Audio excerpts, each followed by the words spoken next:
Good evening, listeners, brave navigators of the enigmatic and the concealed. Have you ever felt the pull of the unanswered, the allure of the mysteries that shroud our existence? For more than a decade, a unique comic publisher has dared to dive into these mysteries, unafraid of the secrets they might uncover. This audacious entity is Paranoid American. Welcome to the mystifying universe of the Paranoid American podcast. Launched in the year 2012, Paranoid American has been on a mission to decipher the encrypted secrets of our world. From the unnerving enigma of MK Ultra mind control to the clandestine assemblies of secret societies. From the awe-inspiring frontiers of forbidden technology to the arcane patterns of occult symbols in our very own pop culture. They have committed to unveiling the concealed realities that lie just beneath the surface. Join us as we navigate these intricate landscapes, decoding the hidden scripts of our society and challenging the accepted perceptions of reality. Folks, I've got a big problem on my hands. There's a company called Paranoid American making all these funny memes and comics. Now, I'm a fair guy. I believe in free speech as long as it doesn't cross the line. And if these AI-generated memes dare to make fun of me, they're crossing the line. This is your expedition into the realm of the extraordinary, the secret, the shrouded. Come with us as we sift through the world's grand mysteries, question the standardized narratives, and brave the cryptic labyrinth of the concealed truth. So strap yourselves in, broaden your horizons, and steel yourselves for a voyage into the enigmatic heart of the Paranoid American podcast, where each story, every image, every revelation brings us one step closer to the elusive truth.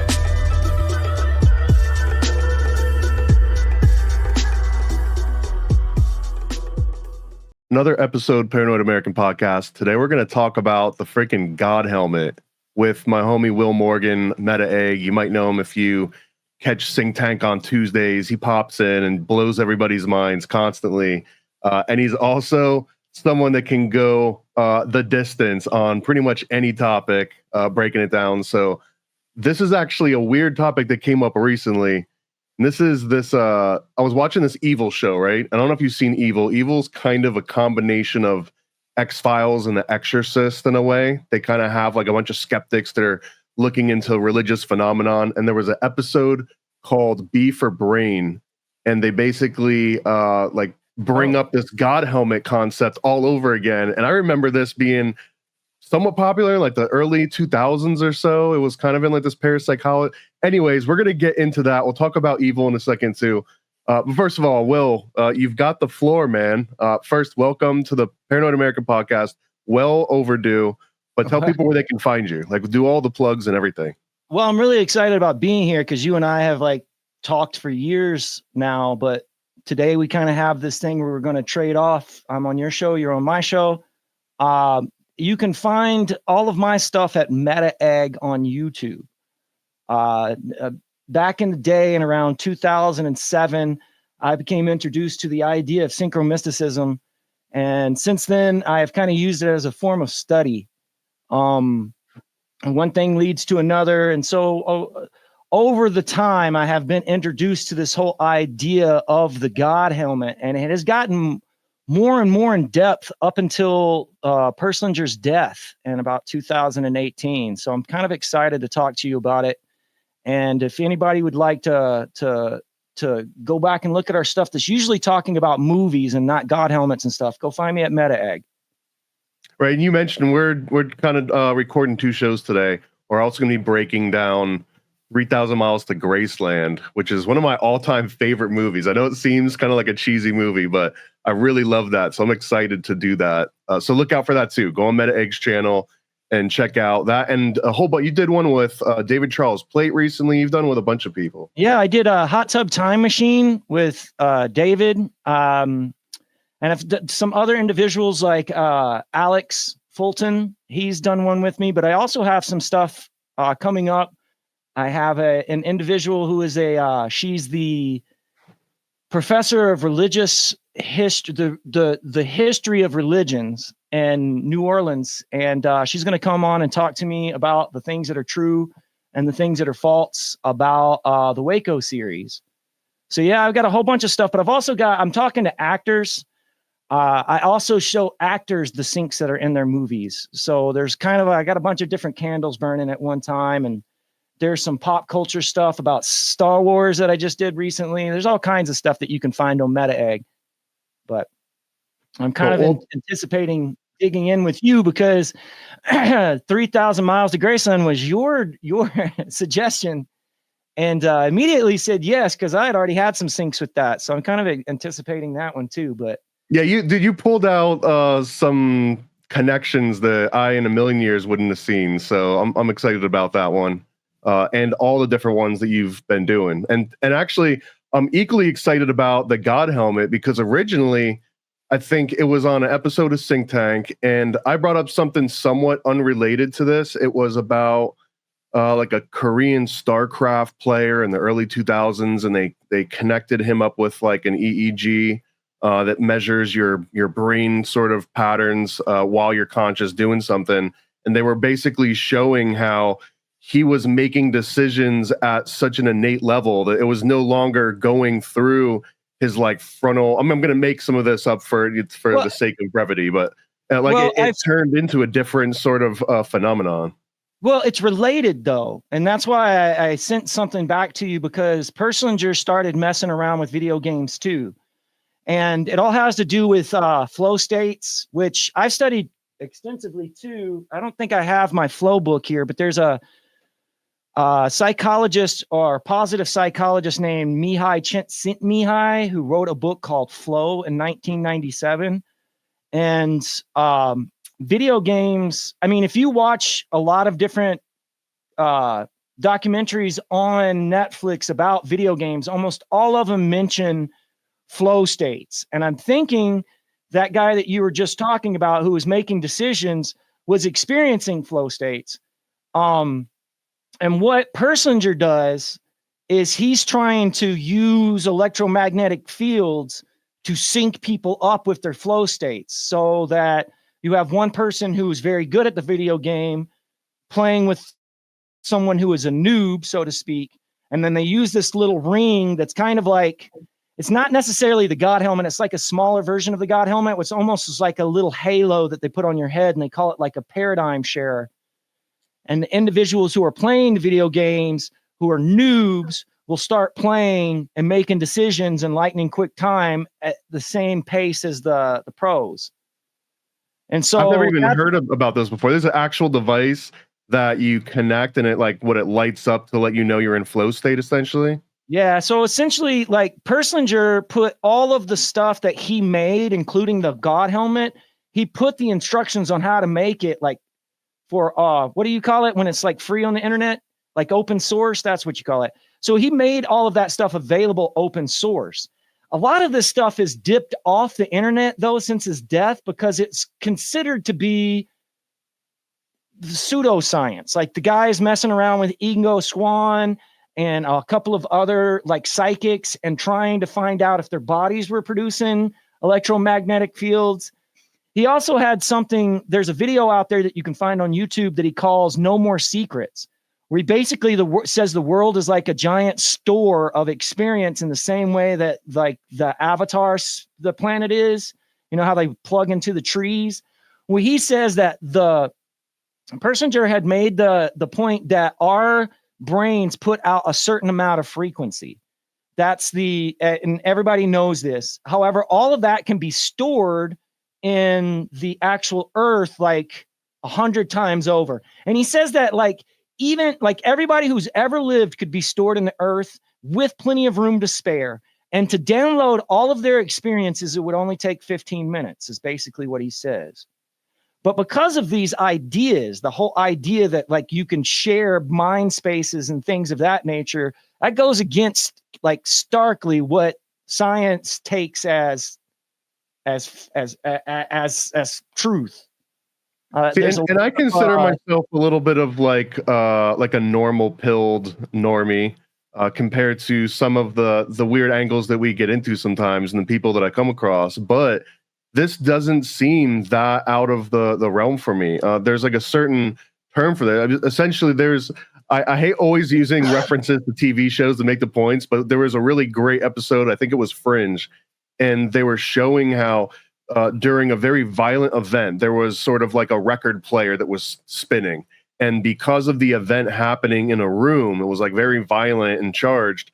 It basically caused that record player to turn into like an acetate recorder where it like etched the event happening on the record that was playing. And then sometime in the future, someone then played that record again, and it sort of played back the events that happened in that room. But it happened in such a visual way where you could see these actions that the people were performing were like causing the room to shake, right? If someone like stomped or got hit against the wall, it would like make the needle dig into the record a little bit, thereby recording that event. And what you're describing about the earth recording like every thought, for example, that's not out of the realm of possibility as long as you have some sort of a recording device that is incredibly sensitive, that just an electron moving from one point in space to another point in space could potentially be detected and then therefore sort of encoded into like a medium that we just don't have access to yet.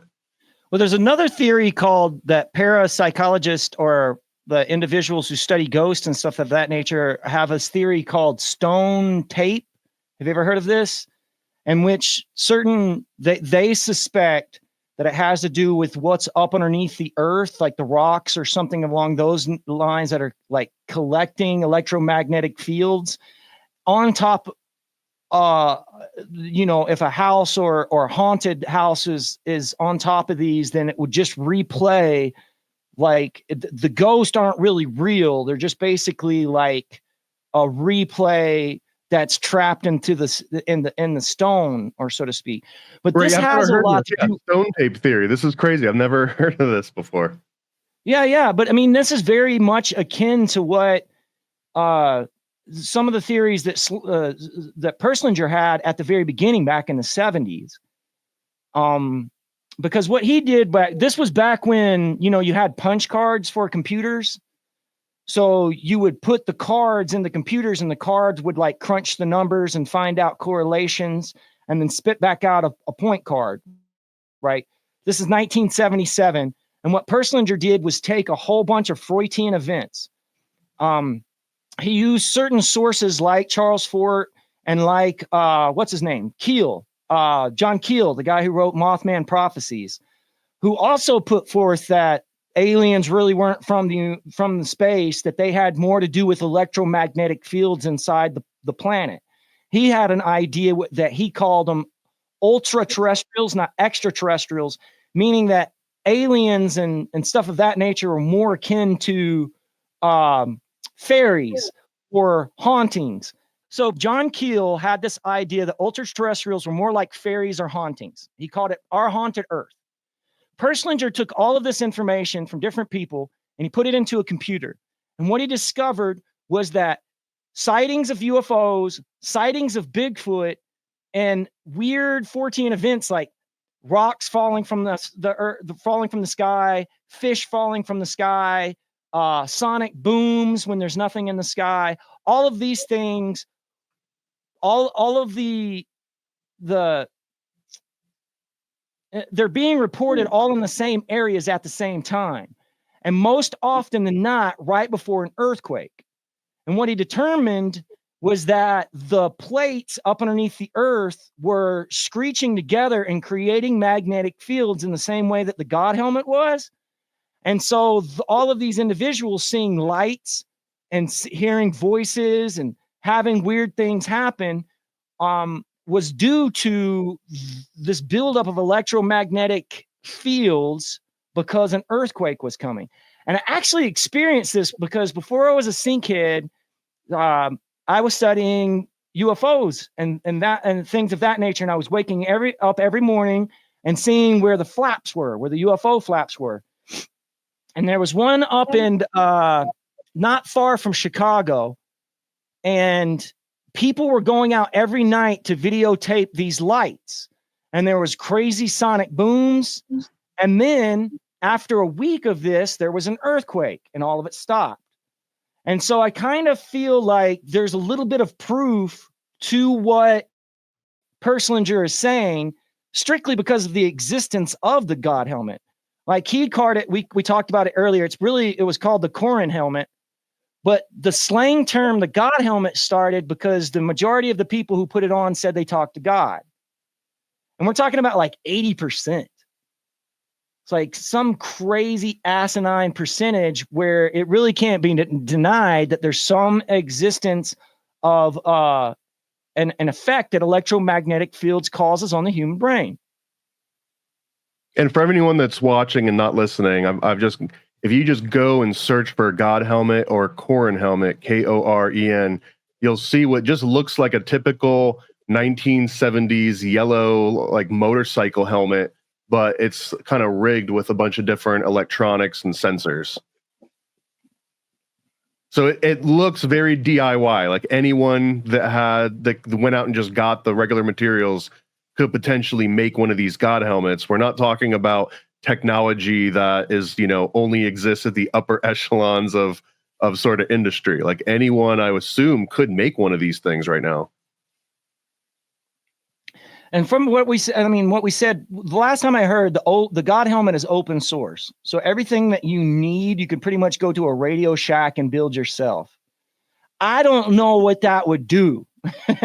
Like if you sat around in your house wearing the God helmet, talking to your pets, I don't know the long-term effect it would have on you. So I don't know if doing it yourself is a good suggestion or not, but so can you describe 90%? If you were to get a God helmet and put it on and it worked, right? What would be the things that happen? Like, why are they calling it a God helmet?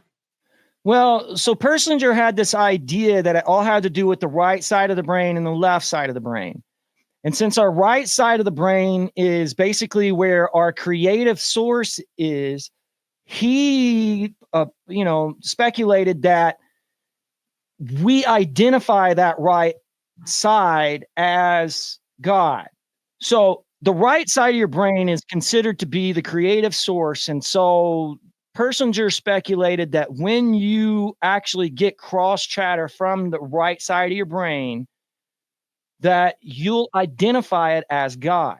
Now, Persinger is an atheist. I don't think that he wanted or intended it to be called the God helmet. What he wanted to do was pinpoint the place that we would call God inside the brain. What happened was everybody just said that they were talking to God. And this goes back to different people like Philip K. Dick, but also like what is this theory called the bicameral mind, where a lot of people said back in the past, the human species was actually hearing voices inside their head. Now, if you go back and you read like religious scripture, like there's some apocryphal books of Adam and Eve, and there's one point where Adam never sees God. He only hears God in his head. And one day when he comes out and he sees the sun, he confuses the sun as God, but it's not God. And a lot of people speculate that that other voice inside your head that you expect to be God is just basically your right brain. Now, Persinger was putting a magnetic field because what he said is he had come across some nuns who were sleeping with an alarm clock on the right side of the brain. They said that it helped them have dreams about God and brought them closer to God. So that's what he did. He put the electromagnetic field on the right side of the God helmet, and it penetrates the right side of the brain. And so what you're hearing is all of this creative things, like people see fire coming up from the ground. They have this like feeling of people being in the room with them, or they hear voices, or they have whole conversations with basically themselves.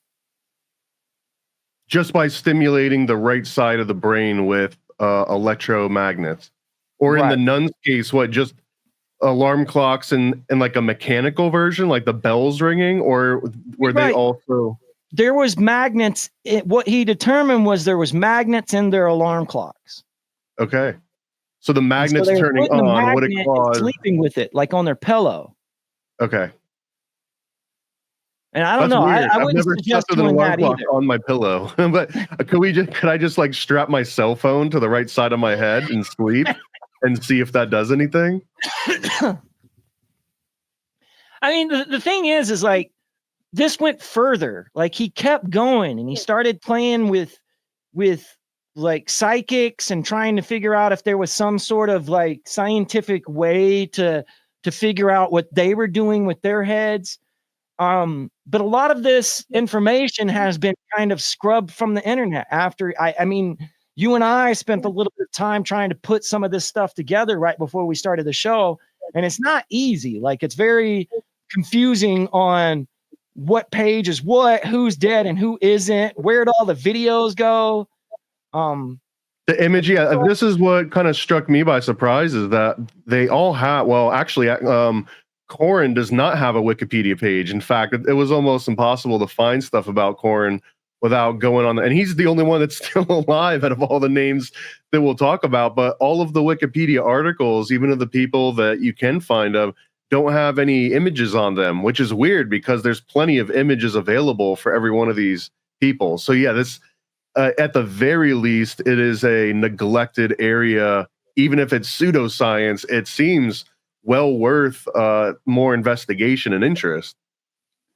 It's hard to think that it is pseudoscience when you have such evidence. The problem is they just neglect the evidence. I don't know what Persinger's, I don't know what motive he would have to try to blow this out of the water. I mean, the guy's an atheist and his main invention is called the God helmet against his own wishes. Well, you did mention, and there's one of, just to prove one of the connections here, he had a research paper called Remote Viewing with the artist Ingo Swann. And if you don't know who Ingo Swann is sort of credited as being the one that inspired the entire CIA's Stargate project. So with some of the claims that he was making about remote viewing, a term that's also attributed to Ingo Swann, just the term remote viewing, that's what in turn got the CIA interested enough to spend your money on it, right? So, I mean, pseudoscience or not, but that might also explain maybe why this is a neglected area of science, and that a similar thing in psychedelics, right? In psychedelics, it's sort of a neglected area of science because all of the research that went into it was top secret for the better part of 2 or 3 decades. And I'm being very conservative with that. So here we've got remote viewing, which arguably was probably like a 70s, 80s, 90s at its peak in like the secret capacity. So now we're in like that disclosure range, but because they classified it as pseudoscience, and because you can't just go and take like a pill, and you can't just go to the store and buy a God helmet and test it out yourself and objectively verify for yourself that it's accurate, it seems easy to neglect. Like this is an easy thing to just say, oh, that's technology that you see in movies and TV, and that's all it is. Well, there's individuals like Joseph McMoneagle, who was like he was the remote viewer 001 in Stargate. And he's actually had a long career after that ended. I think that he married, Monroe, the Monroe Institute. I think that McMoneagle married his daughter. The show, yeah. Shout out Monroe. They sponsor the show. Oh, do they?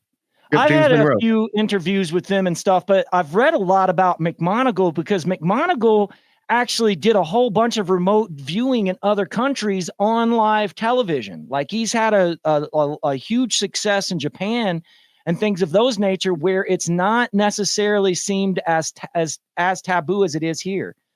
McMoneagle's even been hired by some mining companies to find certain rare minerals in the earth.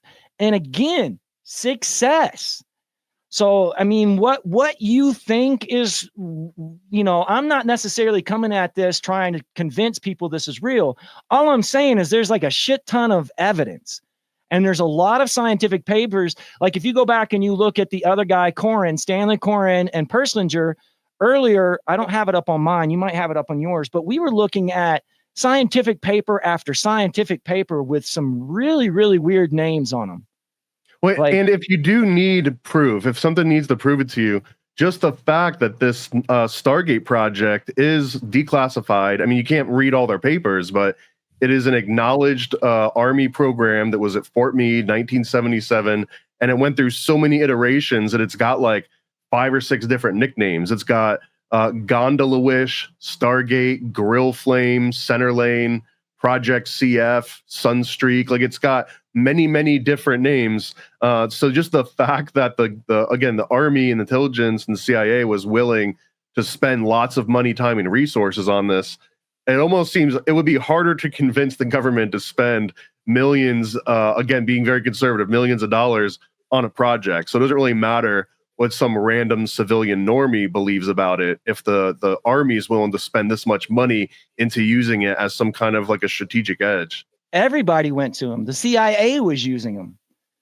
And during the Cold War, they found quite a few locations of nuclear subs and things of that nature. So it's like, Ingo Swann, I think, was supposed to have the most success rate. I think his success rate is like 60 or something crazy like that. But, and then this is the Stanley Koren guy who we had problems. You saw a picture of him wearing like a prototype God helmet when you were looking at those pictures.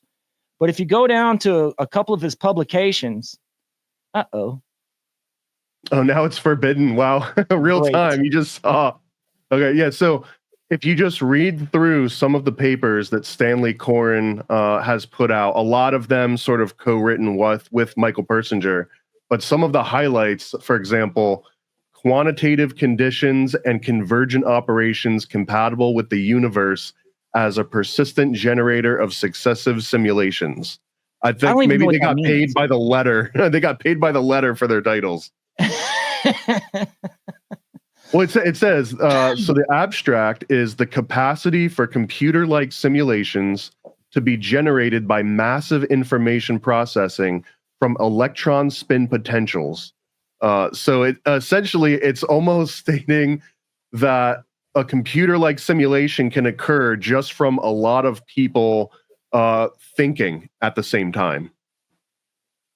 So the fact that you get a massive, like a large scale amount of computers together, if you consider the human brain a computer, and they're all computing, they're all running their own little internal sort of decisions and simulations, and that generates, I'm obviously way oversimplifying this, but it generates electromagnetic fields, and the combination of those electromagnetic fields themselves almost act as a supercomputer that then generates its own simulation that might just turn into like this massive feedback loop, which is just sounds like old Toltec wisdom or something, like a Four Agreements style Don Miguel Ruiz, where everyone believes in their own illusions, and Maya is like this web of illusions. And then as Maya forms based on everyone's individual thoughts, it's almost like this agreed upon illusion, that like all reality is just an agreed, which is also not a foreign concept. I think the original concept of an atom, right, from Democritus, the guy that we get, I think, the term democracy from, but the original concept of the atom was exactly that. It was that there's these tiny, indivisible components that are the only real objective reality, and that every other thing outside of these atoms is just opinion. And by opinion, mean like subjective reality, which you could kind of construe to mean just like a massive agreed upon hallucination that we all share with each other. But I mean, okay, so one of the main studies for me is movies, right? And I've been in, say like Star Wars, say like a new Star Wars movie comes out. And I remember one time I had 2 shows in one night. So I went to one show and then immediately went to the show right after it. One group of people like cheered, the other group of people like booed. And I had a real problem. Like, not everybody in those theaters knew each other. You know what I'm saying? At the end, you mean? At the end of the movie? They either cheered or they booed? Yeah. So there's like different responses depending on what the mood of the whole crowd was. And you've seen this, like if you go to like a concert or something, like sometimes you're not into the concert headspace, and sometimes it feels like everybody there is your best friend. It's sort of like you're entering into their little field of simulation or whatnot. And I think that has a lot to do with like the slang term game recognized game and whatever. And like, there's something to it that where you can see people, right? And you're like, I know what's going on in that guy's head right now. Like, and that just has to do with some sort of resonation between the two of you or something along those lines. And of course, I'm not a scientist. All I'm doing is reading all of these books. Like, I'll go out and I'll look at Michael Persinger and I'll dive through it. I'll look at Joseph Monagle and I'll dive through it. And then kind of piece together some sort of worldview off of that. But as far as like becoming, I'm not a remote viewer. I've never worn the God helmet. You'd have to say that, though. If you were in Project Stargate, you'd have to say this. It's actually odd that you went out of your way to make these very specific declarations. So I'm going to assume the opposite. But go on. Finish the rest of the things that they told you had to say. You're living up to the paranoid American name, my friend.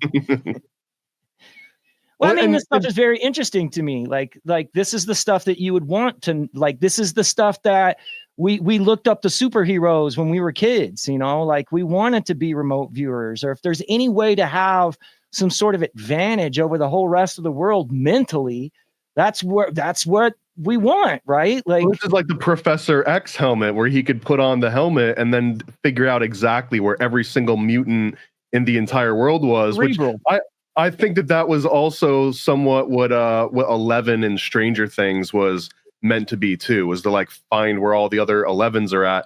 Which again, all of this dovetails directly back into that Project Stargate.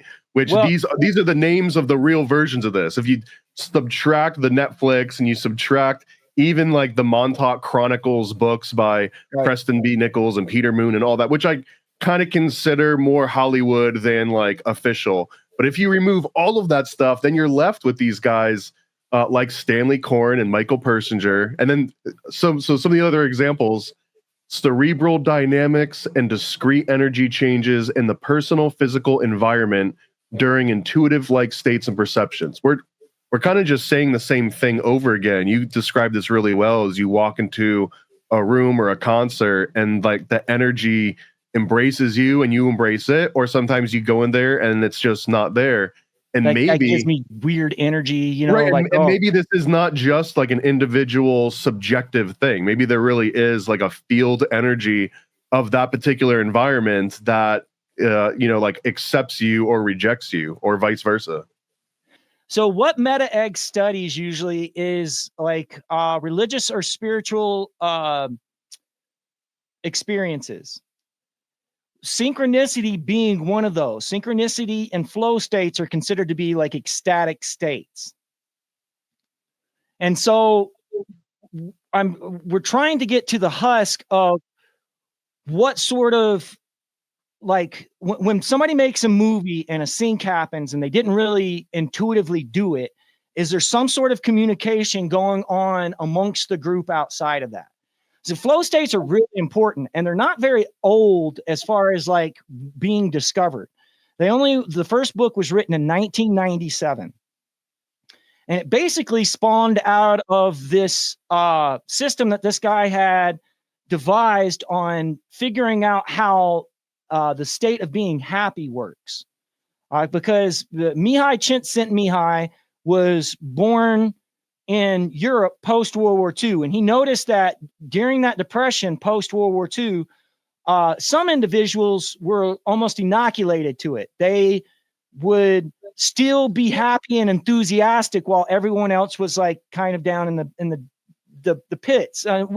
Europe got destroyed during World War II. And so that's where we get like the Barbie doll was meant to try to get men more sexually active because of this mass depression that they were experiencing.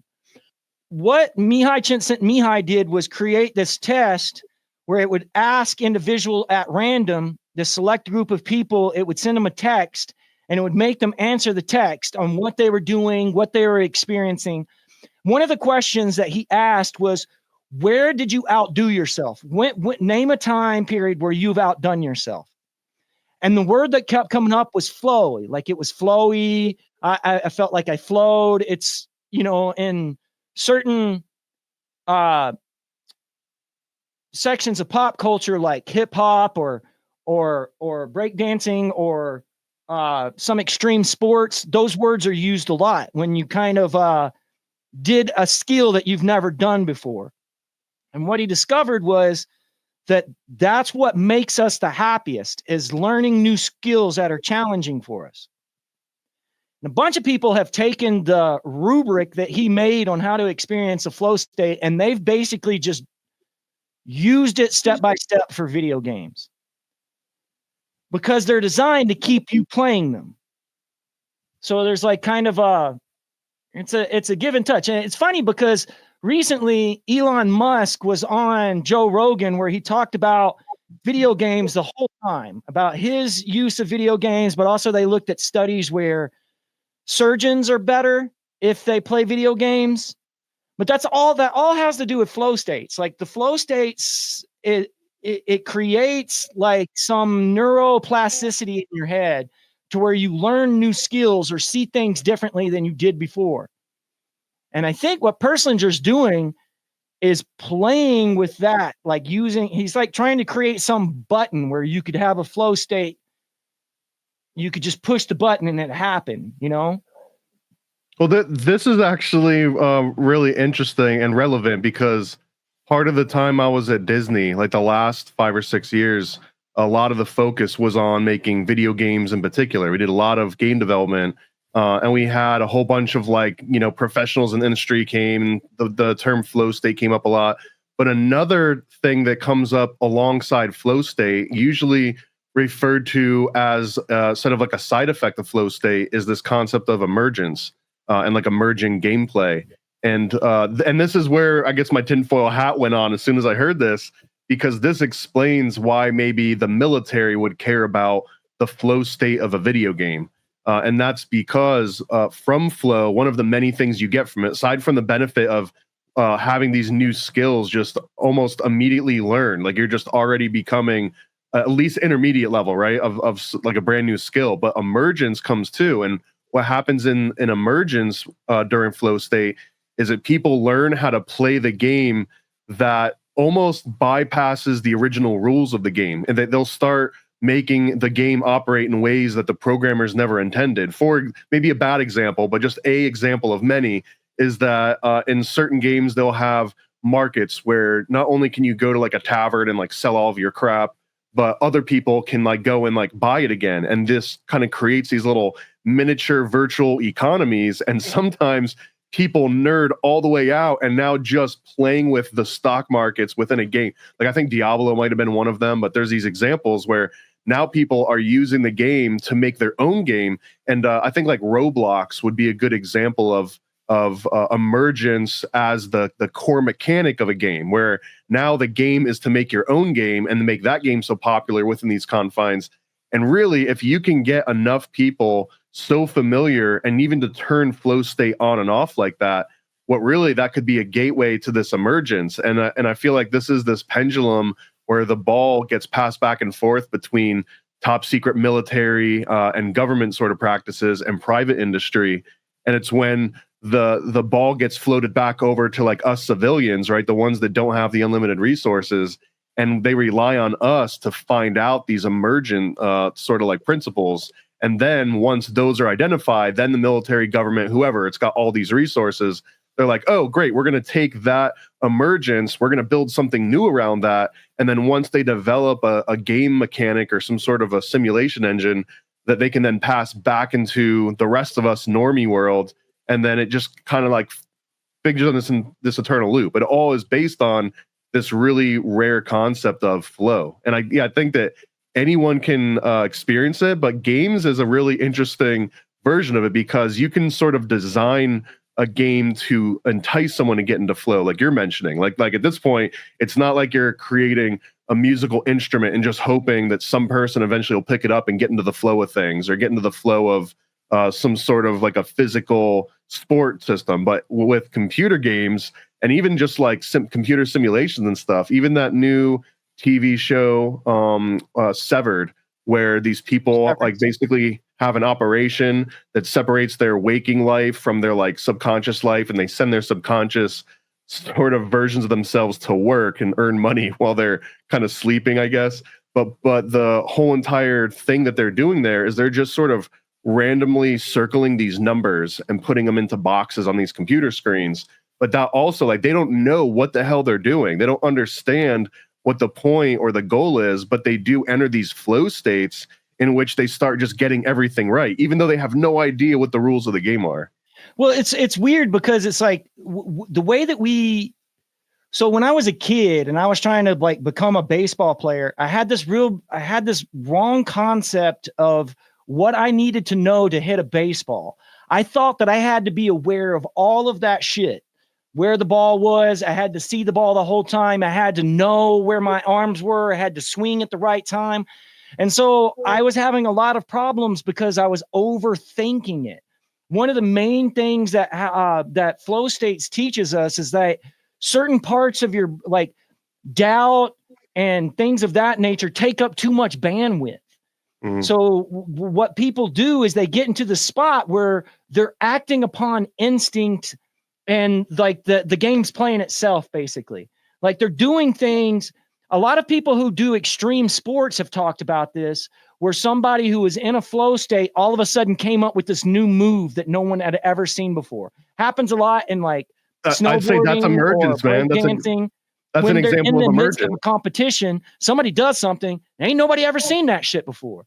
And that's kind of what you're talking about with emergence, like new ideas and things and concepts come into being when you're doing these flow states, because it creates this plasticity where things that were a lot harder to you or a lot easier and you're not even thinking about them.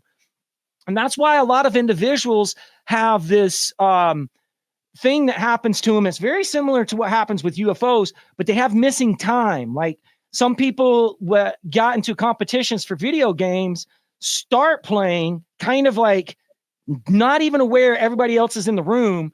And then they get the top score and they're like, well, shit, I was only playing for like a few seconds, when in all actuality, they were playing for 15 minutes. And this has something to do with another scientific discovery by this guy named Patient HM. Have you ever heard of Patient HM? No. Oh, this is great. Look up Patient HM. I don't know what his name was. I think he died in 2016. Before Henry he died, Molaison. Huh? It sounds like Henry Molaison. It might be, because his name originally, when he was still alive, they kept his name secret. It wasn't until after his death that they released who he actually was. What happened is at the age of 23, he was experiencing seizures. So the scientist or the doctor gave him a partial lobotomy. What happened was he's the 51st date guy. He couldn't remember things like past 30 seconds. However, in the same way that Phineas Gage, the guy who got a railroad like spike through his head, HM continued to learn skills. So it's kind of like you start thinking of your head and like that Pixar movie Inside Out, there's actually different aspects of your brain. And when you lose one or two aspects, you can still perform certain tasks. One of the things that patient HM still had was his basal ganglia. And his basal ganglia has been associated to what people are having influenced when, so like fucking flying saucers or spaceships make them do things that they want to do. I think it's Pasolka. There's a Diana Pasolka who studies a lot of like UFOs. It's kind of zeroing in on the basal ganglia, but I kind of zeroed in on it because of patient HM. Like he lost a lot of what he could remember, but they would tell him jokes. So they would tell him the same joke day after day.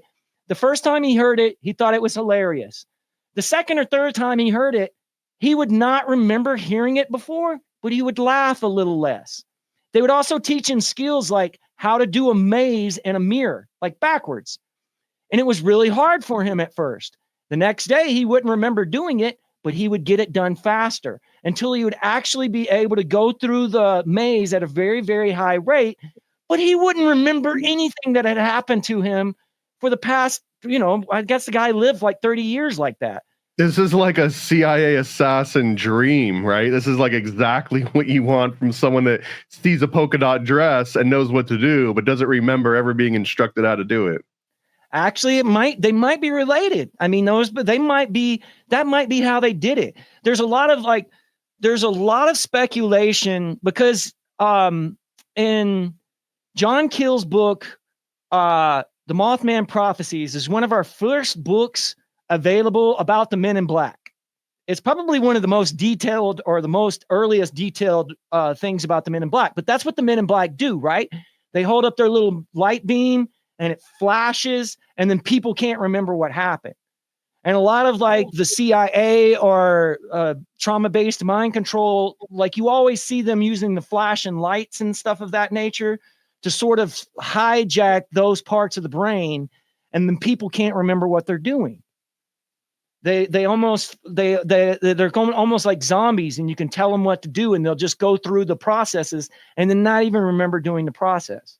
Right. There's a very theatrical version of this too in one of the Darren Brown specials. I don't know if you've seen all the Darren Brown stuff, but there was one where he basically is claiming to mind control someone to rob a bank, I believe. And then at the end of each of these hypnosis sessions, he puts them on this like sort of like a gurney, but around their head will be this light machine that just flashes lights and all these different, which I really believe is a strong nod to this exact premise. Yeah, I feel like it too. And it's overused. Like it's almost every time in any TV show, whether it be Disney or anything else, if you see somebody getting mind controlled, there's flashing lights involved. Usually spirals. And they say a lot of people have speculated that that came from UFOs. That the fact is that most people don't really see a UFO until they see a flash of light. And so Keel had speculated that what was going on was that the UFO was not what it appeared to be. It wasn't until people saw the flashing light and then sort of like their brain is hijacked and then they see whatever, is culturally relevant to the time. Which actually, that's kind of a funny coincidence that when you are going to change like the firmware on, say, your motherboard or in any device, it's called flashing. You're flashing your firmware. I think of like a flasher, like a guy just wearing like a trench coat and just showing everybody more about his you, my firmware. friend. It's fascinating, man. Like there's a lot more going on with the brain that I feel like people don't even want to talk about or express to us. And I'm not sure if it's because, the government doesn't like competition or what, but it's kind of freaky. I feel like there's a lot of evidence that says that there's ways to control people's brains with magnetic fields. And I think there's a lot to realize that they've probably already got shit like that. I think you're really close when you say the government doesn't like competition. I think that just assume this as a possibility. I know how far-fetched this is, but assume that the government is ultimately incompetent and is not filled with the absolute best of every field. That not every single sort of genius in their respective fields wants to work for the government for their entire careers, right? So just assume that that's a possibility, that the government is somewhat inept. This would also mean that a lot of the projects that they have attempted might be valid projects. They just didn't have the right people in the right places. Like they've got resources, right? They've got money and they've got time and they've got access and they can do things that are otherwise would put you in jail, and they can do it openly and under the shroud of sort of private, security or over like national security. So they have the resources, but they don't always have the people, like the actual geniuses that can figure this stuff out for them. So I think that they're almost not an X-Files in that like unsolved mysteries way, but I think there's like large filing cabinets somewhere in like the military archives that are like stuff that we know is legit. We just don't understand it yet. Like we can't figure out how these things connect, but because there's possibly someone out there could be some like 7-year-old Indian child, right? That's like understands it immediately, but you can't really let the recipe out until you yourself understand it. And so like if you're holding the treasure map and you're like, I know that this leads to the actual treasure, I just don't know how to read this map yet. It doesn't mean you just like give it out to the public. So I think in that way, the military and the government have a whole bunch of these treasure maps that they haven't figured out how to read, but they don't want to let them out into the public just because someone else might figure it out. And somebody else probably will too. But there's a lot of things, especially within the last year or two, there's a lot of things that are out in plain sight that people don't people don't like, it's not part of the common consensus. Like people don't even acknowledge, sort of like remote viewing. Like I'm not saying that remote viewing is real. I'm saying that I studied remote viewing. But if you try to like show people that, they're like disinfo or something along those lines. Like they don't think it's real, or they think it's like some sort of misdirection by the government. But I can be, I'm sort of on the fence on this, and I mostly blame James Randi and the Randi Challenge, where he basically had this going, I think he stopped a while ago, but he had a going challenge that anyone that claimed any sort of paranormal skill, whether it be remote viewing or reading the little cards that said if it's a triangle or a wave, any of those, if they would agree to come and do it in a controlled environment with cameras and recordings and people taking notes. And he claimed that until the end of the program, not a single person ever passed that. And this even includes like Geller and a few of the other sort of famous like stage ones that would go on all the late night shows, and Ben Spoons and everything else, or all these remote viewing claims ultimately would end with not taking the Randi Challenge, or taking the Randi Challenge and failing it. And that did shape me. Even Carl Sagan had a whole bunch of books that sort of, I believe, either mentioned Randi or sort of implied the exact same thing, that once it goes under scientific scrutiny, where someone like needs to reproduce your exact claims over and over again. Although in the last 5 or 6 years, my mind has definitely gotten a little bit away. Like I'm more open-minded about this now once I started looking into that adrenaline derivative substance. Because the exact same claims, it shall be unnamed for now. But that exact substance, man, I read 2 to 3 decades worth of research that all said one thing, very like unequivocally, like, yes, this has undeniable effects on human and animal behavior and thought processes. There's not a question about it. But then if you read any other paper from the 50s, 60s, 70s, 80s, they all sort of say the exact opposite.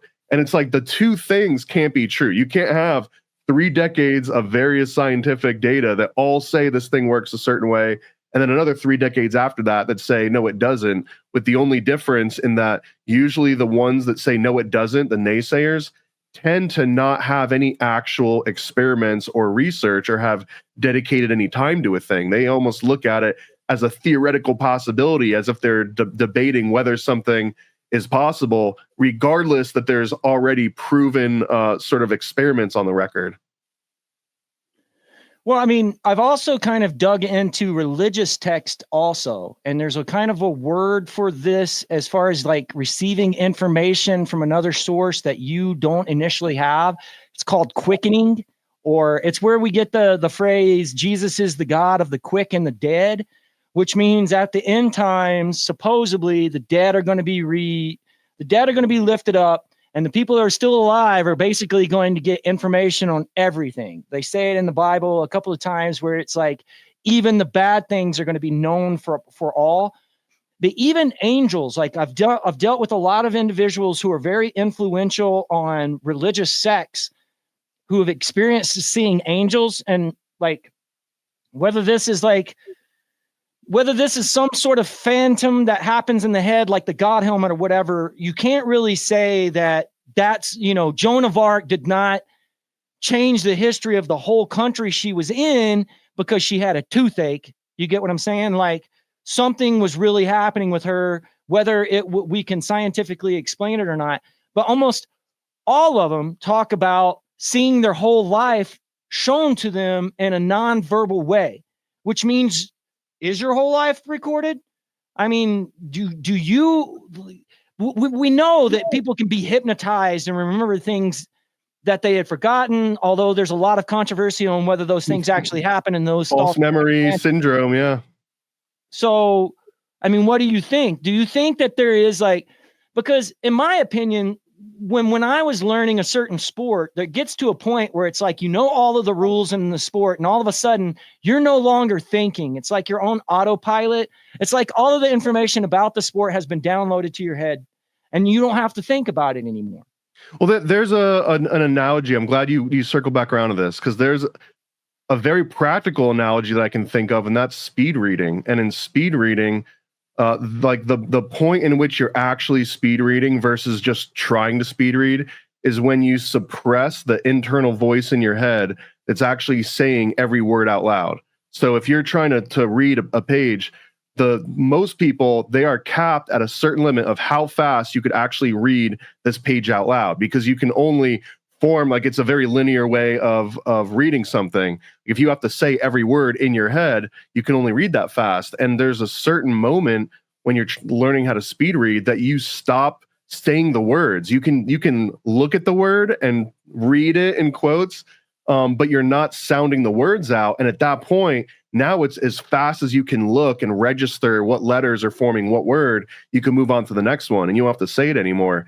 And this is kind of what I'm thinking, is because when you were describing playing baseball and thinking that, like, okay, I have to know where my elbow is and I have to keep my eye on the ball, I have to do all of these things, that's only under the assumption that, like, the world operates off you being aware of all the different variables going on, which is patently false, right? Like, any toddler, we know it's false. We know it's false because this, the patient right? HM, who couldn't even remember anything but do skills. So, and I think that's kind of what you're getting at too. And, like, not just the flow state, but when people get, like, beginner's luck is another example. It's they're not thinking about it. They're not thinking about everything that could go wrong. And so there's a lot of space for, like, given to bandwidth. And so the task is really easy. Like, there's a scene in Pistol Pete Maravich, there was an old basketball player named Pistol Pete. There's a movie out there where his dad's explaining to him the fact that, like, when people see a basketball goal, like, they don't understand how that ball seems too big to fit in that basket. But in truth, you can fit two balls in the basket at one time. And things will happen to you like that if you're in a flow state, where all of a sudden things that looked really difficult and you're like, oh, this is easy. Like, all of a sudden it just flips, it clicks in your head and you're like, holy crap. And it's very interesting you mentioned reading, because out of all of the people who experience or report flow states the most, being surfers and surgeons, the ones who do it the most is readers. Because, I mean, you've been there, right? You've sat there with the book, you've read it, and then all of a sudden you look up and you're like, oh shit, I've been reading for 2 hours. I didn't even realize. I don't believe in reading books. I think it's mind control. Well, it is. I mean, what you're doing is you're basically, like, hijacking your stream of consciousness with words that are written on a page.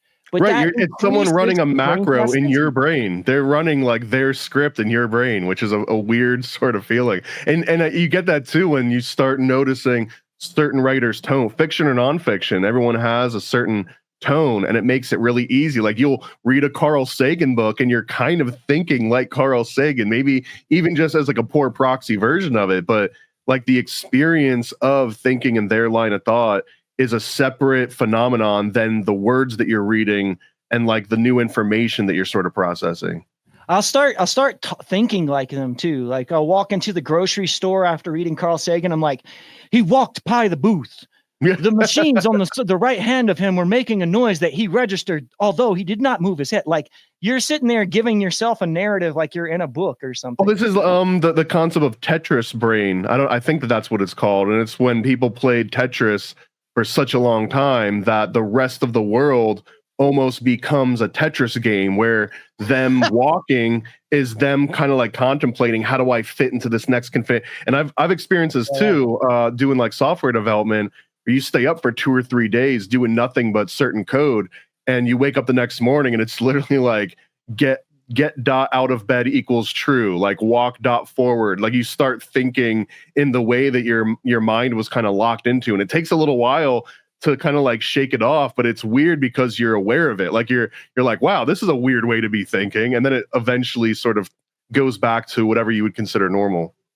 But it also kind of, I mean, it makes me a little bit nervous that sometimes when you're stuck in a bad like headspace where everything's, like, agitating you or so forth, it's not really you, you know, that there's some sort of outside influence.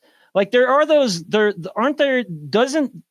the American government have those machines that are, like, just wave machines where they can influence your stomach and stuff like that nature to break up protest or whatever? I can't remember what they're called. Direct energy weapons. Right. Well, that's a huge umbrella, but they actually were, you can see them using these things. Man, I want to call an LRAD, I think. LRAD is one of the examples that they use to break up protests, a long range acoustic device. And this is basically, and they also have them on like warships and stuff where they can target like an enemy, like boat and just blast it with this audio that you can't hear at the source, but wherever it ends up, if it hits you right in the head, then you hear it personally. And it can cause all sorts of problems like physical, psychological, and other. Oh yeah, there's the Havana syndrome too. The Havana syndrome. Another great example of this. Yeah. Yeah. That's a perfect example because that has real life symptoms.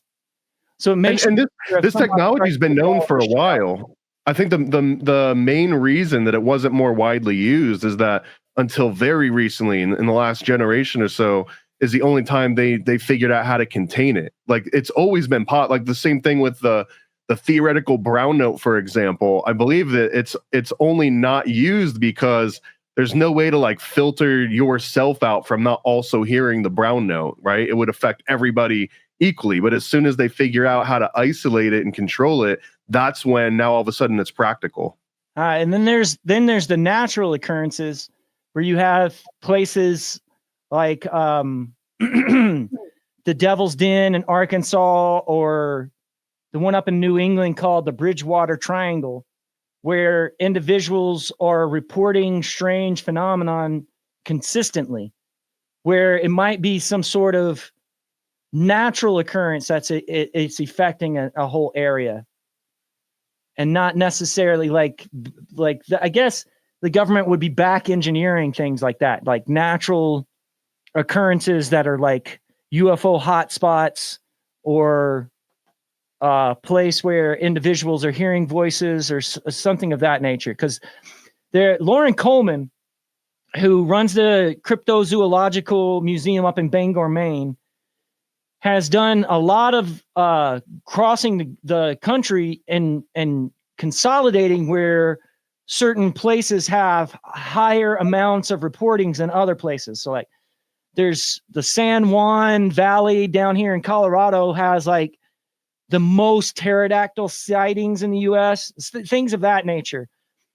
It's possible that those things weren't really seen by the individuals, that it was some sort of like electromagnetic plate scraping that creates the hot spots, so to speak. For all I know, that could be like Skywalker Ranch or whatever. But it's possible that there's both real weapons that have been made and places that have high occurrences of just high weirdness because of whatever we don't understand about electromagnetic fields.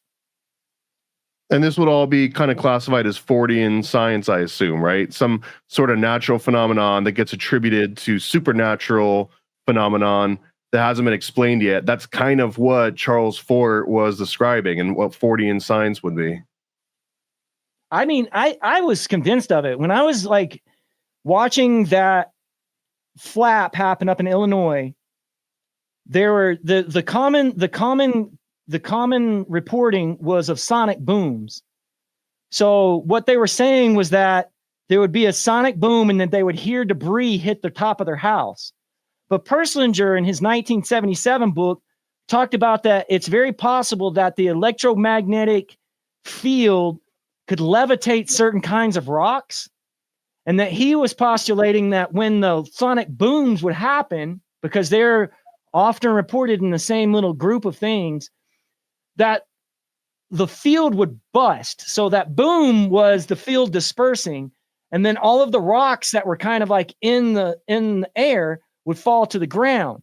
And so these people who are up in like 2008, I think it was 2007, 2008, these individuals up in Illinois were hearing rocks hit the top of the roof and thinking that some sort of aircraft had exploded in the air. And it was all based around like them having an earthquake soon after. It makes you wonder, man, like there's a lot more things going on in hell and earth than are dreamt of in our philosophy, bro. Yo, where are you at on actual UFOs then? Like, do you think that there are extraterrestrial alien UFOs that people see, or are you of the opinion that it's all 40 and it's all related to like maybe, you know, like There's like probably a lot earthquake? of different things going on. And what our issue is we try to like group the whole idea of UAPs or UFOs into one thing. I think that's probably why they changed the name, is because UFOs brought these mental pictures of gray aliens and UFOs. But if that's not what they are, then you kind of have to like rename it, you know? And then you have individuals like John Keel talking about ultra terrestrials, basically saying that whatever we think are UFOs now, back in the day, they thought was a witch on a broomstick with their lantern, you know? They were just lights, and that those things are the same thing, just reinterpreted through modern lens. But when I was studying UFOs, which brought me to Sync, I decided to study Sync because I could get further in Syncro-Mysticism than I could in UFOs. You might be sitting on the truth about UFOs, but you're not going to get anybody else to like, you're not going to change the whole temperament of the conversation, because that conversation's been going on for 70 years, man. More than that. You get what I'm saying? Like there's not going to be any evidence of UFOs that are going to suddenly prove or disprove. They're only going to do that for you. But when I'm talking about Syncro-Mysticism, like I can show you where those things are happening in the movies. Now we can discuss on if they mean anything or not, but they're there. So there's a little bit more of a foothold for me to get anywhere on Sync than it was on UFOs. And that's kind of why I pay attention to UFOs, but I'm not really like banking all of my money on the fact that that's going to be like suddenly revealed and make all of our lives easier. I doubt that. I think that might actually, you might have explained part of the allure of linking extraterrestrials and little green aliens with UFOs, because I mean, just at the name, either UFO or UAP, it all just means like I saw something and I don't know what it was. It's literally all it is. So to prove one of those is hard because it's already an abstract concept. So then in my mind, this kind of forks to where either you're talking about some sort of technology that would be unexplained. It's capable of creating its own energy field or hovering or like a perpetual sort of movement machine, like something that breaks our known laws of physics, to objectively be like, look, here's a thing that I found that we can all see doing its supernatural thing. And an alien is sort of like an anthropomorphic version of that. Now it's like saying, hey, look, here's objective proof of a humanoid or some other like animal life form that we can all look and poke and prod at and prove that it's not just UFO, it's this other thing that goes with it. And I think that this is also where you were mentioning like Syncro-Mysticism. You can say, hey, here's the numbers, here's the patterns, and you can debate whether you think that it's valid or not, but it's actually kind of there. And I guess that's the bridge of Fortean science, is that Fortean science is kind of trying to give those explanations of like, well, here's an objective thing that you can measure. But when it comes to natural phenomenon, unless that you know how to predict exactly when those things are going to happen so that you can set up all your objective witnesses and all of your everything, which again, to bring us back to the original topic of this God helmet, you made a good point that this was created by an atheist, right? And he was describing religious phenomenon and trying to describe it in almost like secular scientific terms, but then people go through this subjective experience and they say like, no, that was God. That wasn't your helmet or some like weird atheistic technological thing. Like I actually just talk to God. And just the fact that that dynamic exists kind of proves your point of like UFOs seems like it would never really be settled science. And just for the record, Syncro-Mysticism, there's quite a few ufologists that are involved, and a lot of people who get involved in UFO study start having weird synchronistic experiences. And there's been like a ton of books written from the McGregors, Michael Clayland, the Owl guy. They've all written Syncro-Mysticism books based off of UFOs. So the two are related as some sort of like spiritual or psycho phenomenon. But I think it relates to like flow state, because there's some people that seem to be like the Michael Jordans of Syncro-Mysticism, where they can just see, like Alex K is a good example, I think, but like he'll just be like, oh, there's a 237 there, and there, and like actually have the math and the stats to back all that up. And it takes a very particular way of looking at the world. But I also wonder, almost like that the Korean StarCraft player, right? That when they're in flow state, they're making decisions and they're observing patterns and like basically collapsing functions without their conscious mind having to be involved in that, because it's second nature to them. So yeah, this flow state and like UFO phenomenon, some of it might just be that you are unconsciously detecting patterns at such a high rate that someone that's actually trying to process everything through logic, they don't have the bandwidth to do the same sort of synchromystic connections. No, there's definitely, it's some sort of, I mean, everybody can understand what's going on with synchromystics, like what they're saying can have a popular appeal, but I don't like synchromystics. Like I've met a bunch of them because we used to have these like sync summits, we called them, up in Washington, where I met Alex Fulton, I met David, and it's really weird because when you get everybody together like that, it's like it happens more, and there's got to be some sort of there's like a weird disorder going on because all of them have similar characteristics. Like most synchromystics dress weird. I've heard them being called like there's certain disorders are kind of not healthy to self-diagnose, but there is like a group of disorders that people have studied that might be like walk hand in hand with synchromysticism, including schizotypal, or some sort of like I think that there was been some critics about synchromysticism who called it like the psychotic thought or schizophrenia. I mean, and it's a lot of like if someone has some acid or some sort of other psychedelic drug, then they'll kind of start falling into these overly like viewed patterns or get caught in these pattern loops where they're seeing things that may or may not mean anything.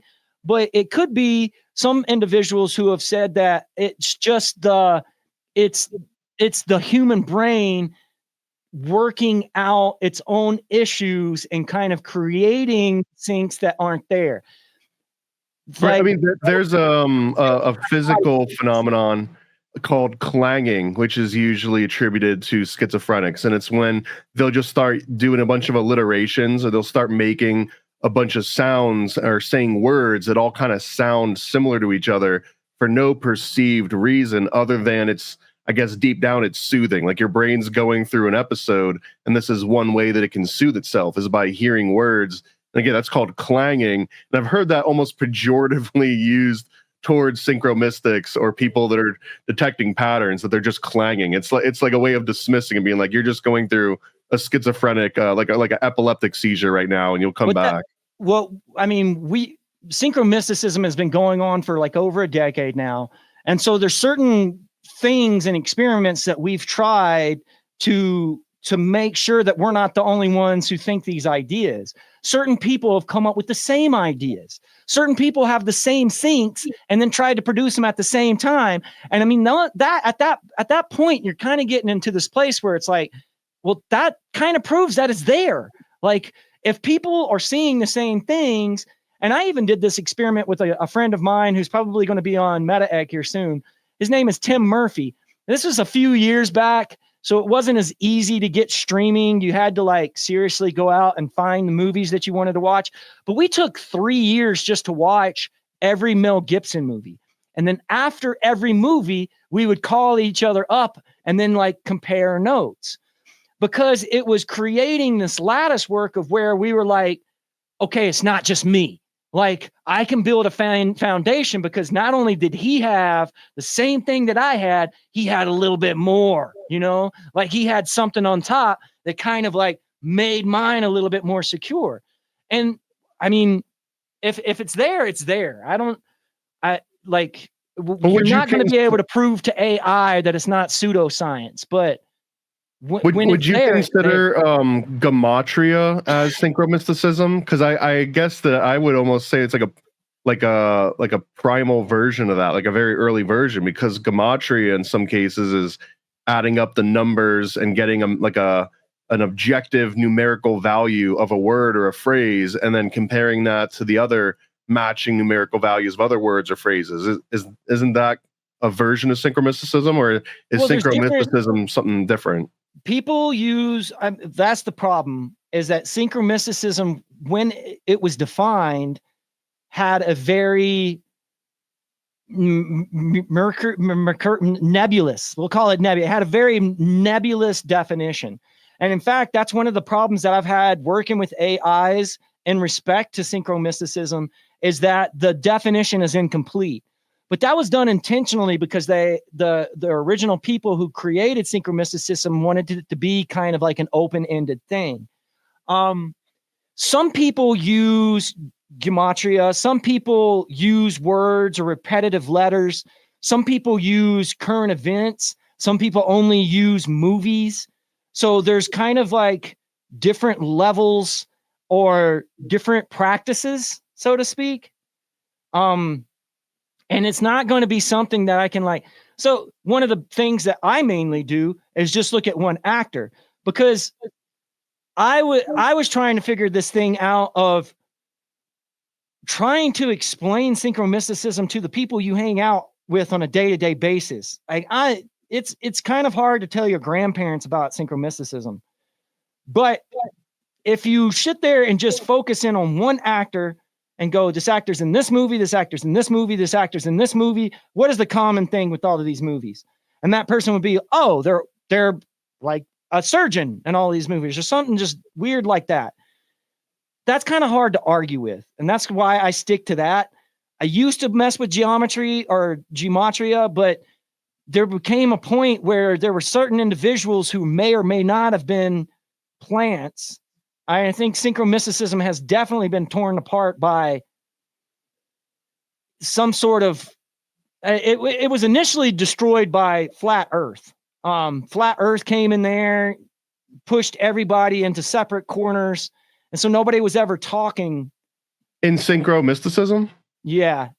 Yeah. There was some, because at one point things were going good. Everybody was talking to everybody. Everybody was like sharing information. And then that's when like the whole red eye situation happened. What's the red eye situation? No.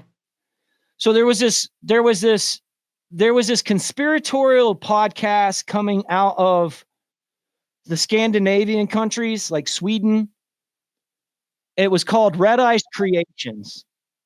And they were the main way that synchromysticism was getting spread. But then they turned everything into facts about World War II.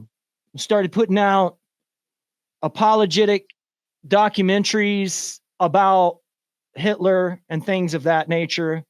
And so it divided up the synchromystics. And at that time, it was the flat earthers too. There was like a whole bunch of like flat earthers who were going from like chat group to chat group, like they were Jehovah's Witnesses or something, and trying to create like disruptions. And so at that point, the kitchen sink, which was a group on Facebook, was totally dismembered. This was around the time that like the first Trump presidency. There was a lot of weird things going on because synchromysticism in a lot of ways is exactly what QAnon was. I mean, can you see that? Or do you kind of understand how that? No, I can absolutely see it. I've always thought like QAnon is almost like political gematria. Yeah. Yeah. I mean, it's the same thing that we were doing. We were looking at current events and everything, but then you put this division line where you're either for them or against them, and it totally divided the people were yelling at each other. It was a mess. Synchromystics, man, they're kind of weirdos, man. They're really kind of temperamental. Like if they've done all of this research creating this big narrative in their head and you just basically go, no, they kind of have like this, like they kind of have like this, what's it called? Where dysphoria, rejection dysphoria. Like they're attached to whatever they figured out. And when you tell them that that's not valid or that yours is more valid, then they'll just shut down and leave the internet. Or if you just don't care, if you just are like, okay, great. Say I use it as study, and I'm trying to figure out different forms of the way people use their consciousness, because I'm pretty damn sure that synchromysticism has something to do with consciousness. So that's why I'm studying John Keel. That's why I'm studying Perslinger. Yeah, that's why I'm like trying to get in to all of these different studies about consciousness, trying to figure out exactly like, is this spawned from the person's head, or is this external pattern recognition? And I'm pretty damn sure that it's the second one. Some people say that you can't have a sync unless somebody sees the sync, but I don't think that. I think that everybody, like most of these actors that I've talked to, like I made this video for Rose McGowan one time, and I went to go talk to her at a convention, and I'm like, what happens in this movie? And she's like, oh, that's a car crash. I was like, what happens in this movie? And she's like, car crash. I'm like, what about Death Proof? And she goes, oh, this is deep and layered. And like she understood it, though she had never seen it. And that stuff continued to happen. She did these photo shoots that had to do with car crashes, and then wrote a book that said that her car crash was not real.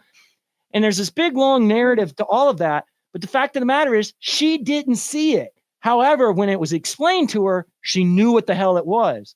And that's why I think that there's a lot of syncs and shit that happen to people that are not registered. People don't understand or don't think that it's valid, and they just go about their normal days when they might be having all kinds of weird signs and coincidences that are happening to them. They just don't think they're meaningful at all. Well, and that's an important point too, because let's say that you're Rose McGowan in this situation, and some schizo comes up to you at a convention, and they're like, "Look at all these car crashes," and you're going home in your limo or your private jet or whatever Rose McGowan drives these days, and she's going home and she's thinking about this, right? But then the question would be like, what does it mean? What does it mean that my character or my profession always finds itself related to these car crashes? How do you integrate that information with your normal daily life? Like, are you now like avoiding movies and you're looking through scripts to make sure there's no car crashes, or you just notice like what actual impact would it have? Wouldn't it be better for Rose McGowan to not know about the car crashes, because now you can't influence her decisions? Like, you might have single-handedly prevented Rose McGowan from being in another movie featuring a car crash because she's looking out for it in the comments. So my main theory is that syncs hide secrets. So if there's a certain idea that is kind of suppressed from the common consensus, it's going to come out through syncs or weird coincidences. Rose McGowan was involved in this bad car accident that messed up her nose. And when I talked to her, it was really funny because I went to her booth, talked to her at her booth. She had a huge line, so I left. I gave her a book, gave her my number or my email address in case she wanted to respond, and left. When I was leaving, she came out of a side door and we bumped out into each other. And I told her, I was like, we call this a sync. And then I asked her, I was like, is there any other bad car accidents where the one you messed up your nose? I can't remember the date, but to her, I told her the date. And she kind of had this weird look on her face like, oh yeah, that was a bad one. And then she started talking about all of these different car accidents. She's like, oh, I had this trans person T-bone me in the middle of LA one time. And she kept just going off. But what I came to realize later on is she wrote a book about 4 years later where she said that bad one that messed up her face didn't even happen. Because what had happened is she had had plastic surgery that had gotten botched. And her publicist had told her not to tell people about the plastic surgery, but to blame that botched surgery on a car accident. So the car accident wasn't even real. You get what I'm saying? So it's like halfway. The whole idea of the car accident and it not being real somehow leaked its way in to her media that she was creating. That doesn't make any sense because she doesn't have authority over what happens in her media. Other people make the scripts and stuff like that. Other people hire her. So it really doesn't make any sense. But I think that's what I'm working with here. Somehow secrets are like when something is like suppressed or repressed in consciousness, it pops up in the syncs. And it's even funnier because if you Google right now, Rose McGowan, like 2016, I talked to her in 2012. 2016, she came out with this whole photo shoot where she's basically in a car accident and she's coming out and her hair's blowing in the wind and there's like metal. Here, let me see if I can find it. Because when it happened, I was like, well, that's like the end of the sync, right? Like the fact that, and I have no idea, did she decide to do that because I had put that idea of the car crash in her head? Like, I have no idea. Photo shoot. I got a picture I can pull up. And it's even got like like fake blood coming out of her head to like show that Did you find she it? was I believe this is what you're talking about, yeah. Yeah, that's it right there. That happened after I showed her that sync. And that's where she's totally talking about how the crash wasn't real and so forth and so on. And I'm like, excuse my language, but bitch, are you serious? Like, that 2007 was the car crash that I talked to her about that didn't even really happen. Of course, it says in this article from Daily Mail published in 2014, it says that the photo shoot was helping her relive a scary 2007 car crash. And the seventh, it later came fans out recall that because this came out in 2014. She wrote a book in 2016 that says the car crash wasn't even real. So again, she's doing this photo shoot based off of a fake car crash. And the car crash was cited as the reason that she needed the surgery, but you're saying that the surgery was the only thing that really happened and it was botched, and then they blamed a car crash on the botched surgery. So it turns into a very messy what a tangled web we weave kind of example here. And I mean, of course, you got Death Proof right off the bat there. You got the movie where it's basically her being killed literally by this car. But also in the movie Charmed, or the TV show Charmed that she was part of, that's what happens is her parents die in this car crash that she teleports out of at the very last second. So they're about to hit. She teleports onto the street corner and watches her parents die in this car crash. And then there's a couple of other movies where it was like relevant. There was this whole movie that she had with Nick Stahl that all revolved around car crashes. It's really, really weird that she would use that in 2014 as so what she's saying to get over this bad car crash that didn't even happen. 2 years later, she admits to. It's like, I don't know, man. Makes me wonder. So I just ask maybe one of the obvious questions here, because there is a certain type of thinking in synchromysticism. If we take the Rose McGowan car crash as an example, right? There are some groups of thought that are like, there's a secret cabal that is literally feeding these scripts to her agent that have these car crashes in it. Maybe they even had that, I'll say, Trans Am that T-boned her. I know that's something you said. She gets T-boned by a Trans Am. That also is part of a script that is being intelligently designed by some like larger group of handlers. How accurate or how much credit do you give that way? The Trans Am, yeah, that's what I said. Not a Trans Am. A a transsexual. Am, yes. I don't know. I mean, you could go either way. I think that if you look for syncs that have to do with the cabal, you're going to find them. If you look for syncs that don't have to do with the cabal, you're going to find them. So it's best to go in there open-minded to what you see.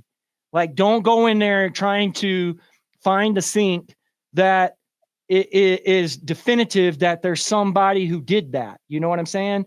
Because that's all you're going to see. But if you go in there and you're just like, I don't know what it might be car crashes, it might be teddy bears, it might be the Oedipus, somebody might be doing the Oedipus fucking story over and over. It could be a whole bunch of different things. But you're going to have to keep an open-minded just to see what's actually there, because otherwise you're going to come at it biased. But it's kind of ironic, right? Because even in the regular boring world of science, that it's considered pseudoscience to approach an experiment with some sort of predetermined outcome in mind, because you will unconsciously or consciously steer all your findings towards validating this original premise that you have. And that's kind of considered pseudoscience, but you're almost implying that same practice of separating yourself from pseudoscience, you would also apply in Syncro-Mysticism, which is in itself considered by, I guess, the regular Rockefeller establishment as pseudoscience. But you're describing a way to maybe vet it the same way that normal science would try and vet its discoveries. I think it's important. I think it's important to know what you're actually looking for and to not put your markings on it, so to speak. And just to tie a knot in this thread here, but yeah, it says Rose McGowan 8 bombshell revelations from her new book, and one of those 8 revelations was that she told her publicist what had happened, meaning a botched nose surgery, and they said to say it was a car accident. So this is her explaining that the photo shoot in 2014 that was based on a 2007 car crash, which made it so she had to get plastic surgery, was actually plastic surgery that made her have to get a car crash that didn't actually exist. Yeah, I wish I could run into her again and be like, what the hell? Like, I know you remember me. It was wild. So I like to wind these down. I've got a little segment that I'm going to play, followed by some kind of like quick flash questions. So let me just play the intro, and then I'll tell you how it works. All right. All right. Sure enough. Hey, conspiracy buffs! I double dare you to take some PCP, the Paranormal Conspiracy Probe. On your marks, get set, and go! Okay, very similar to a god helmet. I have a little rectal orb that you're going to have to insert. It should be under your chair. I sent this ahead of time, unbeknownst to you. Just go ahead and insert that probe for the rest of this segment. And I can see that Will just winced, so I'm going to assume that was him inserting the probe. So the way that this works is I'm just gonna like make a claim or mention a statement, and you're gonna rate it from 1 to 10. 10 meaning that you fully believe it, and 1 meaning you think it's pseudoscience, psyop, whatever, right? Okay, you say a 5, then it's like you don't know either way or you don't care. So if I were to start out, and then I like to just throw out Bigfoot, just Bigfoot as an actual creature in the physical plane that has ever existed. 7. How about flat Earth? 1. How about the William Morgan affair? Oh, that happened. 10. a full 10 happened. Okay. What about there's other stuff, like it's written into some sci-fi books. I don't know if they happen. Like there's some William Morgan stuff that has to do with flat Earth, or not flat Earth, but hollow Earth. But the overall affair, I think, happened. All right, we'll clarify after this is over too, on the whole William Morgan affair. For anyone that's like, what the hell are you even talking about? Here's another one, and listen carefully because this has some qualifiers in it. That a human being has stepped foot on the on the moon in the last 100 years.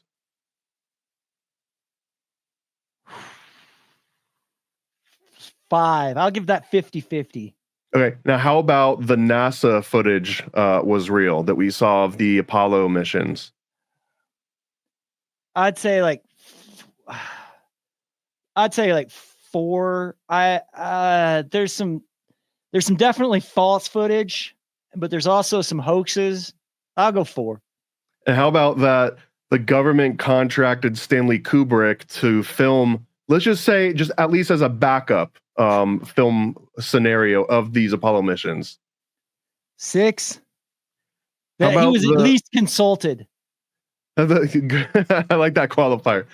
How about the concept of demons, like biblical demons? Oh, Right now, as far as my study goes, I'd say like 7, 8. Does that apply also to angels? Yeah, but I just don't think that those are like the traditional thoughts of what they are.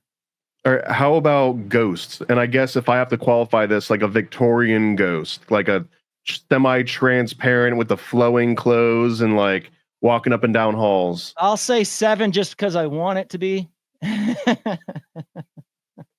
How about the idea that AI is tapping into some other consciousness entity? Like it's not just all mathematical equations. Oh shit! I think 9. And of course, a synchromystic would have to say that uses AI, normally, right? Yeah, I mean, I have done sync work with AI. I've worked a lot with chatbots, but how about a historical Jesus? Oh, 7.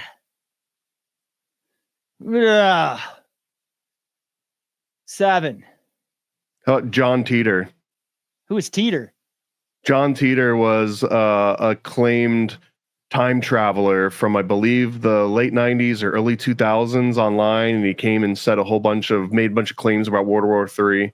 Yeah, I have studied that guy. I think that's like a 4. I'm pretty sure that's like been disproven, but I don't know. I don't think so. I think 4. Right.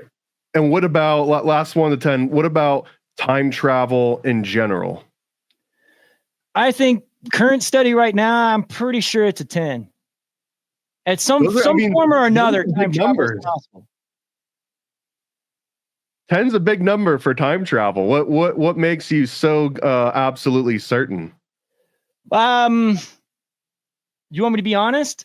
No. Because I'm reading the David Koresh papers right now, and most of the scientific things. What? How does David Koresh link to time travel? Let me finish. There's a lot of basically, David Koresh says that there's a species of men that run the galaxy out past Orion, and he lists a whole bunch of scientific things that I have gone back and proven that's what he was talking about. And first and foremost, he talks about solid light or a solid state of light, which I thought was the craziest thing that I've ever heard. And that ended up to be proven in 2013 and in fact used with a bunch of video games now. They usually used bridges as solid light so they can retract them and stuff on video games. But that's all based on a real idea that David Koresh was talking about. What was that, 30 years before it actually happened? 20 years before it actually happened? This also sounds like John C. Lilly and SSI, which is solid state intelligence, and Echo, which is like another group of, who knows, superhumans or something that are kind of like the guardians. The Echo is the Earth Coincidence Command Office by Lilly, is what Lilly called it. But that's talking about coincidences in its name. The thing with Koresh, though, is he does talk about time travel. And so based off of the other things that I've proven that he said, I kind of look at the things that he's saying that I've never, there's no proof on, a little bit more like possible, I guess.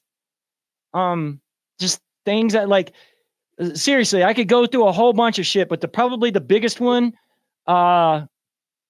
would be the solid light, because he talks about taking a laser and throwing it through a cloud of subatomic particles, and to the point where you solidify the laser into a solid light.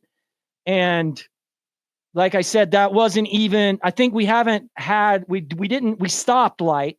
We made light stop traveling, but we haven't really made it solid yet. And this is something David Koresh was writing about? Lasers and subatomic particles? He just talks. So Koresh was told by God not to write stuff down. And so basically everything that I very get Masonic is of him. Yeah, here. I print the files out.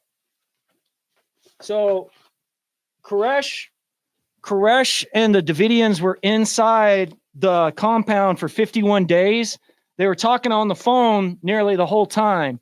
but the files are obfuscated. Like they're out, they're all jumbled up. You can get them because of the Patriot Act, the Free Information Act that happened because of 9/11. They were produced where anybody can download them online, but nobody's read through them because they're all mixed up. So I've taken the last couple of years and I've sorted them out. And what I come to realize is that nobody else has read them. I mean, there's some people who have read some of them, but I have been sending schematics on what is being talked about to other researchers for the last couple of months. Well, and that's really the truth about Meta-Egg is the whole symbol of Meta-Egg is a Trojan horse. I originally started marketing to other people who do like Easter eggs for stuff like Marvel and stuff like Star Wars. And I really marketed towards them for the first couple of years. But now I've created this vehicle where I can talk about stuff like Persinger and David Koresh and so forth and so on. It's kind of like a surprise. Well, basically, because I didn't think I could talk about, people have a preconception of what David Koresh was. I got into it because of Sync. I watched the movie and I was like, well, wait a minute. This movie goes along with John Carpenter. So the guy who plays John Carpenter in the 2014 John Carpenter series that came out by Disney is the same guy who plays David Koresh. And what I've come to figure out is like our perceptions of Koresh are a lot different than what is actually said. In fact, what David Koresh says is a lot more closer to John Carter than it actually is the Waco series that's on TV. And in the next couple of weeks, I'm going to have that researcher for the history of religions on, who's been studying that and knows probably more about it. Her name is Catherine Wessinger. She knows more about Koresh than anybody I've found. And so I'm going to have her on Meta-Egg to talk about what's true and what's false. But you're talking about basically spaceships. Taylor Kitsch is the guy that played Taylor Kitsch. Koresh. Yeah. And the miniseries you're talking about, that was on Paramount. It was called Waco, which was a phenomenal miniseries. Also had John Leguizamo in it. Not that would be like the selling point, but it was like, there's a series too. There's a second season called Aftermath that also has Leguizamo and everybody kind of returns. But there's a lot of things that are just not true, or like in the series, David Koresh didn't really talk on the phone unless he was talking about the Bible. If you watch the series, nothing is said about the SEALs. Nothing is said about the Bible. It's basically him just getting mad at the FBI the whole time. Right. And he definitely doesn't talk about lasers and subatomic particles or time travel anywhere in the series. No. And you have to realize that Koresh and the story, like the only reason I got involved was because I had studied Philip K. Dick for 10 years. Philip K. Dick is a sci-fi writer who basically said that he was talking to God. And when I viewed the way Koresh was talking about his conversations with God were going, it's the exact same way as the two are linked. Philip K. Dick was looking for a Messiah. He died the year that Koresh actually had his first angel encounter. And yes, there's angels involved. And yes, all of those angels talk about replaying your whole life history in the same manner as what we were talking about with Persinger today. Well, this will have to be our next episode. We'll have to talk about David Koresh and time travel. I'm already geeking over that as a premise and some of the findings that you've got from going through all of his obfuscated papers. So, well, that's the first thing I did was look up the word laser. And I mean, if anybody's curious, just go on to what is called the FBI Waco Negotiator Vault. You can go up and there's a word search bar, put in any word that you want, and then it will tell you all the folders that have that conversation going on in it. And then, I mean, it's not easy. Like I say, they're mixed up. There's a lot of obfuscation, but everything's there. And nobody knows it is the scariest crap I've ever seen, man. We're going to get into even more Syncro-Mysticism pretty soon in our 3,000 miles to Graceland. So tell people where they can find that video at. Please go to Meta-Egg on YouTube. I don't really have, I mean, we're getting to the point where we're going to have like TikTok. I'm going to move all my shorts over to TikTok and stuff like that. We got an Instagram coming. We have a whole bunch of stuff, but everything that you need to find is on YouTube Meta Egg. And then it will be like a little Easter egg with the word, with the M in the middle, because it's cracked. Go find it. And yeah, I guess we should probably get off and prepare for that show right now. Yeah, I just got to ask, when you say we are coming, is that you and the egg in your pocket? Like, who is we? Well, I mean, if you, there's a couple of individuals who, because I'm like, I don't look it, but I'm old. I'm like 46 years old. I have a whole bunch of students who are like in their 20s who help me film and help me like work the TikToks and the Instagrams and the YouTubes, and they're basically just film students that I consider my agents. So you're the handler. You're admitting I'm it. their handler. Yes, that's good. Hey, William Morgan, man. Yeah, that's a weird sync. Most sync heads always talk about like that I somehow sync with William Morgan, the guy, the anti-Mason who was killed by the Masons for giving out secrets. Right. That's a whole sync in itself too, because I mean, I guess it depends on how willing you are to generalize stuff, but there is a lineage between William Morgan, who said he was going to write this book to expose all these Masons, and that as a result of that, he was killed by Masons, and that this spawned what you would consider the anti-Masonic party, which I believe basically dovetailed into the Whig Party, and then the Whig Party sort of blends into our modern day Republican Party. So there is like a very real lineage that you can find in anti-Masonry and William Morgan and Republicanism. Yeah. I mean, he was there was a couple of there's a one of the first science fiction books ever written was called Eddie Dorpa, which is basically the word Aphrodite backwards. And in that book, it talks about William Morgan not actually being killed by the Masons, but being drugged and then shoved down into hollow earth. And then another individual goes down and finds him later. But yeah, it's a real weird set of circumstances that's around William Morgan. And it's funny because there's no relation, not that I know, not that I've seen, but a lot of people like point that out, especially if they're sync heads. They don't even think like, is that a real name? So there's a lot of people who don't think that I'm like what I say I am. I've been called CIA a couple of times, but I don't know. That could be true. Well, there is another sync there. I would be surprised if you hadn't come across this already, but that Edith Thorpe was illustrated, like one of the illustrated version, the original one was illustrated by John Augustus Knapp, who was also the sole illustrator for Manly Palmer Hall's Secret Teaching of All Ages, wow. like the major version with all of the artwork you've seen over and over again. Yeah, I got that. It's like taped up because I've had it since 2001, but it's the big like coffee table version with the it folds down and it has like the translucent paper with William Shakespeare and Francis Bacon and all that. Yeah, so that I got that. That version was illustrated by John Augustus Knapp, who was a very famous occultist, who's also was the one that illustrated Edith Thorpe. So to think that there wasn't some knowledge of the Masonic story of William Morgan would be insane, because obviously Manly Palmer Hall knew about that, which means John Augustus Knapp knew about it. That's amazing. So there you go. That just a little preview of all the cool synchro-mystic stuff that come up when Will Meta Egg is on Sync Tank. When he's on this show, we'll have him back soon. And go and check out Meta Egg on YouTube, where we break down 3,000 Miles to Graceland and hopefully some other ones. So links in the description, all of that. Let me know if there's anything else that you got to plug. Otherwise, we'll get out of here and record for you.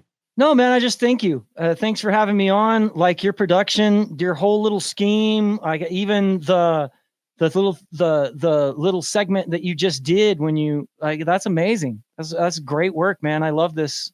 Oh, and please clean that probe off before you send it back. So appreciate that, man. No problem. Definitely. Paranoid.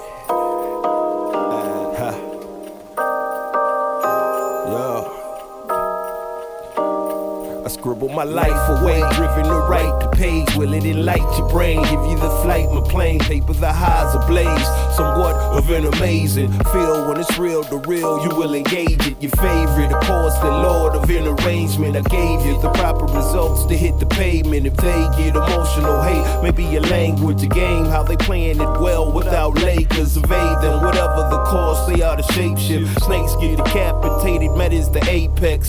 Execution of flame you out, nuclear bomb distributed at war, rather gruesome for eyes to see. Max them out, then I light my trees. Blow it off in the face, you're despising me for what though? Calculated and rather cutthroat. Paranoid American must be all the blunt smoke for real. Lord, give me a day away, vacate. They wait around to hate whatever they say. Man, it's not in the least bit. We get heavy rotate when the beat hits, so thank us, you're welcome. Fuck the niggas for real, you're welcome. They ain't never had a deal, you're welcome. Man, they lacking appeal, you're welcome. Yet they doing it still, you're welcome.